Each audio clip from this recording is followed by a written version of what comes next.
Is national political reporter for The Hill, Jonathan Swan. Jonathan, thank you for joining us. Lots to get to today.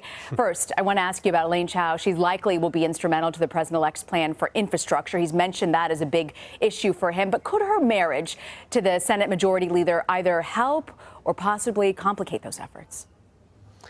It could do both, but I think the former, it will be more of a help. And Donald Trump and his team know very well that this infrastructure proposal, up to maybe $1 trillion spent on infrastructure, is not going to be received with full enthusiasm from the House caucus. I mean, we're going to see people like Bill Schuster, the chair of the Infrastructure and Transportation Committee. He's going to support it. There's a number of Republicans who are really in favour of major infrastructure investment. But when you look at the conservative wing of the House conference, there's going to be a number of people who, are more along the lines of purist economic conservatives. They're going to be quite resistant. So it can only be a help to Donald Trump to have somebody who can help him navigate these very complicated pathways on Capitol Hill. I want to ask you also about Congressman Price. He's staunchly conservative. Fascinating, because he's a doctor, a surgeon, who many have said in the medical community he's sort of advocated dealing with issues of malpractice, trying to side with doctors. But what does his nomination signal for legislation, including the Affordable Care Act and even the funding of Planned Parenthood? It's a very strong signal that Donald Trump is serious about repealing and replacing Obamacare. I've been having conversations off the record and on background with conservative leaders, frankly, who are worried that Donald Trump is not going to follow through on Obamacare.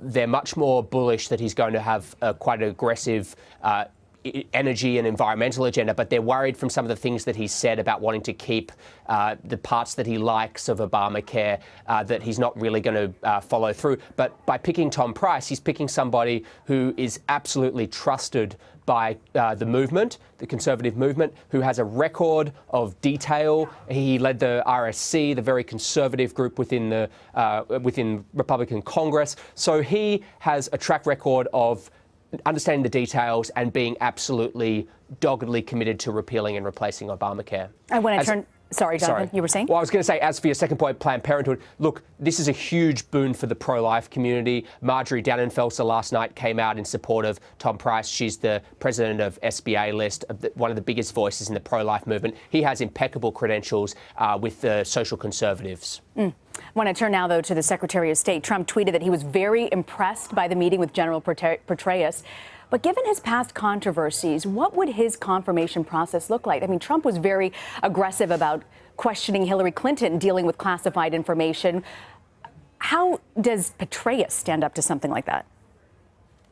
It's pretty amazing, isn't it? Well, two things. One is, there was a source close to Donald Trump who predicted to me yesterday morning, they said, wait till he meets with Petraeus. He'll find out this guy knows more about the world than anyone he's meeting with. So I bet you, he's going to come away impressed. So that happened. But it would signal that, after spending a whole campaign saying that Hillary Clinton can't be trusted because she can't be trusted to handle classified information, well, that's obviously the very grounds upon which that brought about Petraeus's unraveling. So it would seem to be at odds with a large part of what he said during the campaign, and it's going to be an ugly confirmation if that actually happens. There'll be a lot of Democrats out to, avenge what happened during the campaign. I mean, it's fascinating. So the arc of this was the man, Petraeus, who led the 101st Airborne into Iraq during the U.S. invasion in the last Iraq War. I mean, there was this huge issue with his handling of classified information that he passed off to his mistress and biographer. So do you think it's going to be a total uphill battle, or does he have a chance when it comes to the confirmation hearing? It's going to be really ugly. There's going to be a lot of, well, firstly, Democrats are going to raise the fact that Trump used this as a bludgeon against Hillary Clinton, and, how can you then turn around and do this? And I think there's actually going to be some kind of independent-minded Republicans who will have similar concerns. So I think it will be a really complicated, that's not to say he wouldn't get confirmed. He's a guy who's widely respected, one of the deepest thinkers about the world and national security issues. So there are a lot of people who have a huge amount of respect for him, but it's going to be a very complicated confirmation. I want to ask you before you go about Mitt Romney, the meeting today with the president-elect expected tonight.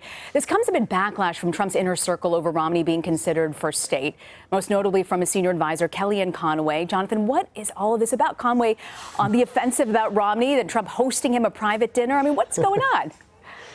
We are participating in a spectacle that Donald Trump has designed for our consumption. Donald Trump, I mean, look at the way he's conducted his campaign and the transition process. He builds moments of suspense. It's like a good reality show. You know, he even does it for moments that you wouldn't have thought suspense would be part of, such as, you know, saying that he believes the president was born in the United States. He built suspense around that moment. And what he's doing now, he enjoys watching these fights play out in public. He empowers people around him to enter the fray. He throws out little bombs on Twitter and sees how they go. You know, he teases the public by saying, you know, I'm very impressed with Petraeus. And of course, we all run around, you know, looking at the tea leaves. But what's really fascinating in Washington is, you know, I've been meeting with conservative leaders who they were supportive of Trump, but weren't necessarily and aren't in his inner circle. And they're trying to divine what his intentions are. They really don't know. So they're sort of doing what a lot of the media is doing, which is reading these public statements, trying to figure out what he means. And whether it's intentional or not, Donald Trump has created enormous confusion in this town. And, you know, today's a perfect example. We had media reports of Elaine Chao being for Transportation Secretary. I did the call-arounds to members of the House who I thought, because of their positions, would have known about this. And guess what? They didn't. Wow, that's an interesting, telling detail. Jonathan Swan joining us from our Washington bureau. Thanks for joining us, John. Pleasure.